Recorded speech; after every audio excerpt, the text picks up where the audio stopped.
Well, thank you very much, the media fraternity. You've always played a very big role on publishing the message that I usually give the entire Ugandans.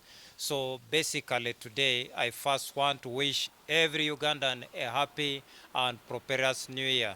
So today, we are going to talk about the protests that the Gen Zs had last year. Of the matter is that there are intended consequences from the protests that people tend to overlook. Protests are a tool and right to democracy, but they can be an especially damaging tool when politics are extremely polarized. So protesters were receiving foreign funding, and that some had even been planning very bad things against the people of Uganda. So Honorable Speaker Anita Mong renewed her innocency despite double sanctions by foreign governments on corruption allegations. Now, all that happened from the gathering opposition against Honorable Speaker Anita Mong, both online and nascent street protests, and they were masterminded by the homosexuals, which was understood by the right-thinking people. So, however, these protests were politically motivated over Honorable Speaker Anita Mong's stance on the anti-homosexuality bill.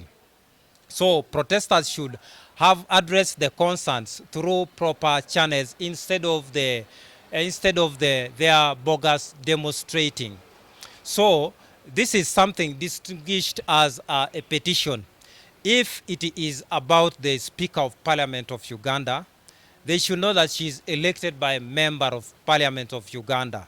So the campaign around Honorable Speaker Anita Mong is termed as a smoke screen by those who have their ulterior motives against her.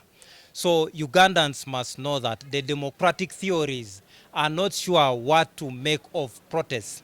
Many embrace them as seeing them as an offering voice to the individuals, groups that are from the centers of power.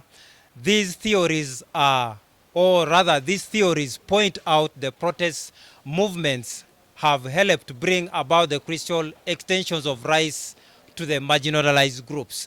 So some democratic theory, through eschewing violence, want to challenge the boundary of what is considered unacceptable or uncivil in protests.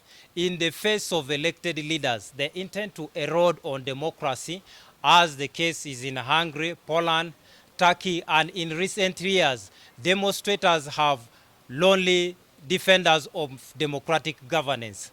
So, in overall, in a high polarized political landscape, protesters can sometimes have ability to alter people's opinions for worse, and as a result, it makes real progress even more difficult.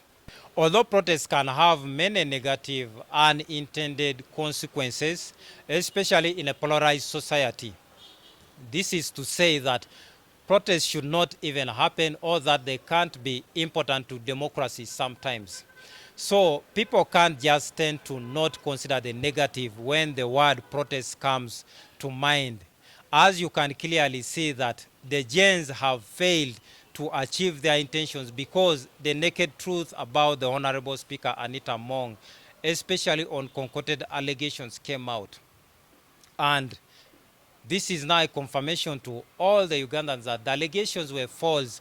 That's why the protests or the Gen Z's actions totally stopped on the way. They could not proceed any further, despite the fact that they also noticed themselves that they didn't have strong evidence against the information, or rather the wrong information that had pumped them. So thank you very much. I remain Mr. Patrick Joshua Okello. I usually stand as the Ugandan watchman.